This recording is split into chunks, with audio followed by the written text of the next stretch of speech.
Bienvenue à nouveau sur la chaîne Libre Audio Puissant, où nous poursuivons notre plongée approfondie dans l'œuvre magistrale de Sun Tzu, L'Art de la Guerre. Après avoir exploré les fondements stratégiques des chapitres précédents, nous arrivons maintenant au troisième chapitre, intitulé Des propositions de la victoire et de la défaite. Dans cette section cruciale, Sun Tzu se concentre sur les éléments clés qui déterminent le succès ou l'échec d'une campagne militaire. L'accent est mis sur l'importance de l'adaptabilité et de la flexibilité pour le général victorieux. Sun Tzu souligne qu'un commandant avisé doit être capable de s'adapter aux circonstances changeantes, de saisir les opportunités qui se présentent et de manœuvrer habilement son adversaire. Il prodigue des conseils détaillés sur le timing optimal des mouvements, le positionnement des forces, ainsi que sur l'utilisation stratégique de la tromperie et de la surprise. Alors que nous plongeons dans ce chapitre, prenez le temps d'apprécier la profondeur et la nuance des enseignements de Sun Tzu. Ces paroles, bien que centenaires,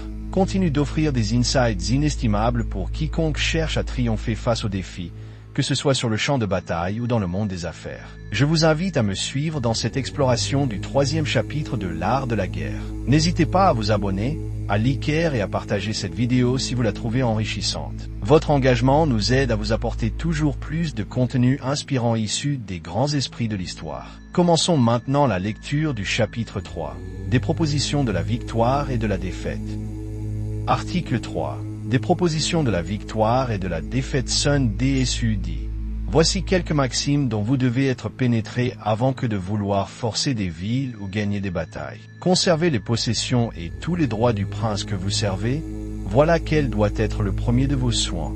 Les agrandir en empiétant sur les ennemis, c'est ce que vous ne devez faire que lorsque vous y serez forcé. Veiller au repos des villes de votre propre pays, voilà ce qui doit principalement vous occuper. Troubler celui des villes ennemies, ce ne doit être que votre pis-aller. Mettre à couvert de toute insulte les villages amis, voilà ce à quoi vous devez penser. Faire des irruptions dans les villages ennemis, c'est ce à quoi la nécessité seule doit vous engager. Empêcher que les hameaux et les chaumières des paysans ne souffrent le plus petit dommage, c'est ce qui mérite également votre attention.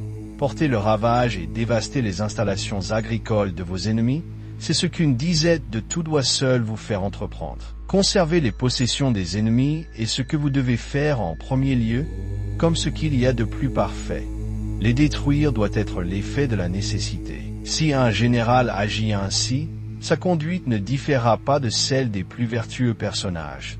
Elle s'accordera avec le ciel et la terre, dont les opérations tendent à la production et à la conservation des choses plutôt qu'à leur destruction. Ces maximes, une fois bien gravées dans votre cœur, je suis garant du succès. Je dis plus. La meilleure politique guerrière est de prendre un état intact. Une politique inférieure à celle-ci consisterait à le ruiner. Il vaut mieux que l'armée de l'ennemi soit faite prisonnière plutôt que détruite. Il importe davantage de prendre un bataillon intact, eussiez-vous sans combat à livrer, sans victoire en serait le fruit. Cependant, ne cherchez pas à dompter vos ennemis au prix des combats et des victoires. Car, s'il y a des cas où ce qui est au-dessus du bon n'est pas bon lui-même, c'en est ici un où plus on s'élève au-dessus du bon, plus on s'approche du pernicieux et du mauvais. Il faut plutôt subjuguer l'ennemi sans donner bataille. Ce sera là le cas où plus vous vous élèverez au-dessus du bon, plus vous approcherez de l'incomparable et de l'excellent. Les grands généraux en viennent à bout en découvrant tous les artifices de l'ennemi, en faisant avorter tous ses projets, en semant la discorde parmi ses partisans, en les tenant toujours en haleine, en empêchant les secours étrangers qu'il pourrait recevoir, et en lui ôtant toutes les facilités qu'il pourrait avoir de se déterminer à quelque chose d'avantageux pour lui. Sun Tzu dit: il est d'une importance suprême dans la guerre d'attaquer la stratégie de l'ennemi. Celui qui excelle à résoudre les difficultés le fait avant qu'elles ne surviennent. Celui qui arrache le trophée avant que les craintes de son ennemi ne prennent forme excelle dans la conquête. Attaquer le plan de l'adversaire au moment où il naît, puis rompez ses alliances, puis attaquer son armée. La pire des politiques consiste à attaquer les cités. N'y consentez que si aucune autre solution ne peut être mise à exécution. Il faut au moins 3 mois pour préparer les chariots parés pour le combat, les armes nécessaires et l'équipement, et encore 3 mois pour construire des talus le long des murs. Si vous êtes contraint de faire le siège d'une place et de la réduire, disposez de telle sorte vos chars, vos boucliers et toutes les machines nécessaires pour monter à l'assaut, que tout soit en bon état lorsqu'il sera temps de l'envoyer. Faites en sorte surtout que la reddition de la place ne soit pas prolongée au-delà de 3 mois. Si, ce terme expiré, vous n'êtes pas encore venu à bout de vos fins, sûrement il y aura eu quelques fautes de votre part.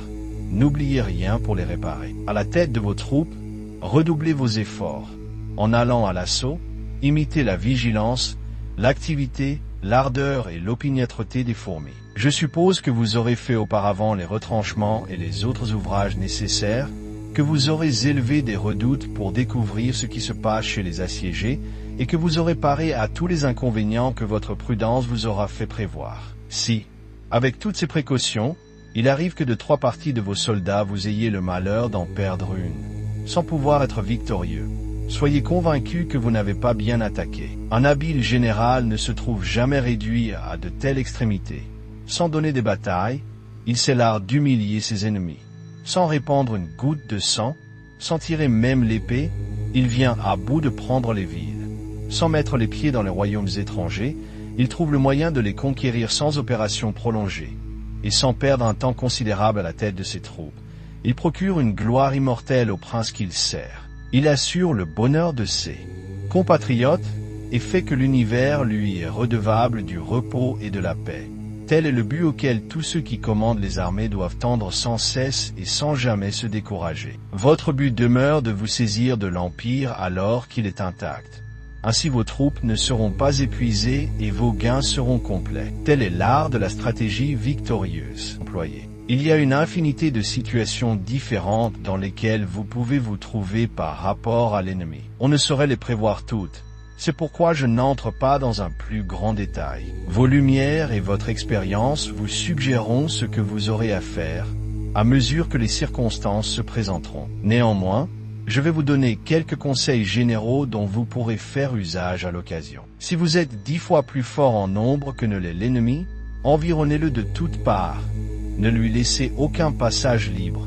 Faites en sorte qu'il ne puisse ni s'évader pour aller camper ailleurs, ni recevoir le moindre secours. Si vous avez 5 fois plus de monde que lui, disposez tellement votre armée qu'elle puisse l'attaquer par 4 côtés à la fois, lorsqu'il en sera temps. Si l'ennemi est une fois moins fort que vous, contentez-vous de partager votre armée en 2. Mais si de part et d'autre il y a une même quantité de monde, tout ce que vous pouvez faire c'est de hasarder le combat. Si, au contraire, vous êtes moins fort que lui, soyez continuellement sur vos gardes, la plus petite faute serait de la dernière conséquence pour vous. Tâchez de vous mettre à l'abri, et évitez autant que vous le pourrez d'en venir aux mains avec lui.